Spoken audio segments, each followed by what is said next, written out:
Time is 4:20 on your hometown station, KHTS, on June 5th, this Tuesday. California residents voted on the ballot initiative Proposition 69, and by an overwhelming 80-20 majority in its favor, the prop guarantees that the tax money made on diesel sales taxes would only be used for improving public streets, highways, and public transportation system.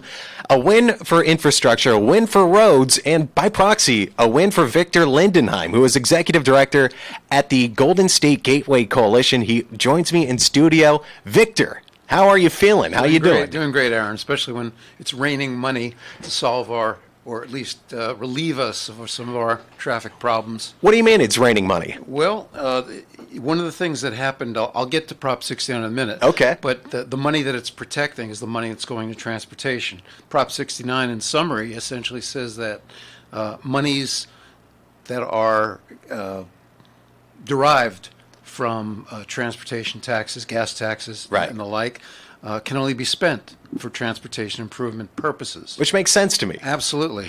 I Why it came. That's why the vote was 80-20. I mean, you can get some more information at goldenstategateway.com, but I was doing some research. The improvements that are being made on this segment of the I-5, which, by the way, it's just the 5, right? Do you call it the I-5 or do you call it the 5?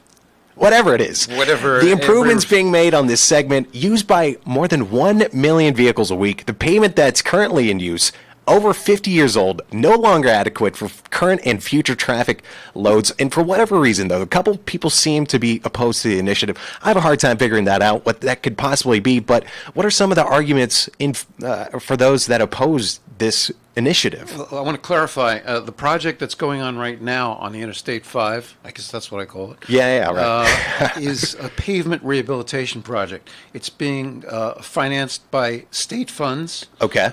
Actually past gas taxes collected already, and it's being done by Caltrans, our state transportation agency. There are other things going on. When this project is done by next summer, wish I could tell you it was being done sooner, but you will have a better ride on the 5, and that's important to us. Take me through the bigger picture here. Smoother roads, obviously. Right. Are we going to see an HOV lane on the 5 going through the Newhall Pass? Great segue. That's the next phase, and that's taken over. The money there is from various sources, and that's what I wanted to talk about. We're talking about carpool lanes, HOV lanes, toll-free. We argued for that and got Nice. it. Bridge widenings,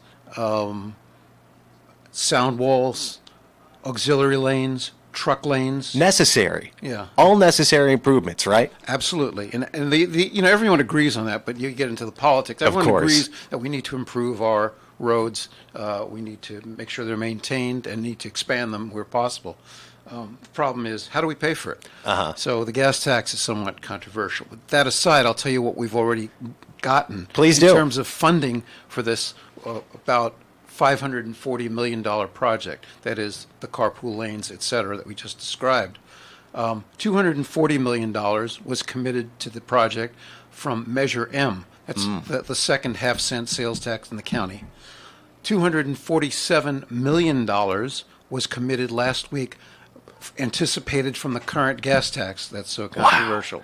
$247 million. And just yesterday, $47 million from the federal government on an application, joint application by Metro, the county agency, and Caltrans, the state agency, a so-called infra project. It's a federal program that's infra, short for Infrastructure for Rebuilding America. So are all of these monies going to be divvied out throughout the entire I-5 stretches along, or how about here in Santa Clarita? How much of that money is going to be used locally? All of it. All of it? It's a project that was environmentally cleared something around, I guess, around 7-8 years ago now. And, the Gateway Coalition was involved. In fact, our members contributed some funding to expediting it. So all along, we've been advocating for it.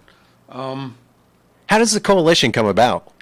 Coalition was founded in 2002 by some forward-thinking business and civic leaders, saying this place is growing, and surprise, it has, and we need to accommodate the increase in population, the increase in the additional commerce that's coming through our valley on this stretch of the I-5. And when I talk about the focus of the project, it's principally from just below the I-14, the 14-5 interchange on up through Castaic. The pavement rehabilitation actually extends a little bit beyond that on both ends. The pavement rehabilitation is about 16 miles going up to Lake Hughes. Oh, wow. In fact, beyond there, and going about nearly a mile south of the I-5-14 interchange. So it's the pavement rehabilitation followed by carpool lanes, et cetera. That's awesome. It is. I drive through that stretch every day, and a lot of people complain about, whether it's potholes or there's not enough lanes, but a lot of people have trouble figuring out how to finance it. I'm glad we're getting the money to do it, and I'm stoked on this. This is the most effective coalition that I've ever heard about. I appreciate it. It's a great thing. Well, we've had a lot of high-powered help, Yeah, so right. there's a lot of credit to go around. The last $47 million part of it, Metro has been a good partner to us, the county agency, and we think we've been a good partner to them. We've gotten results. Caltrans, the Federal Highway Administration, local officials from County Supervisor Catherine Barger. And it's on both sides, which is a beautiful thing. Our congressman, Steve Knight, our mayor, the folks in the city have been terrific. Scott Wilk. Scott has been supportive. The only thing where there's going to be some conflict, we talk about it. Let me is hear it. On that, the taxes, the gas tax. And, that's where we disagree. And that's okay. But my concern with that is there's no plan B. Right now, as has been said, a good plan today may be better than a perfect plan tomorrow. And just to qualify that, there is no perfect plan. Right. The money's got to come from somewhere. The assurance and the mistrust of government spending our money on something other than what they promised it for has been addressed with Prop 69. Of course. So, I think we're in great shape, and we'll figure out.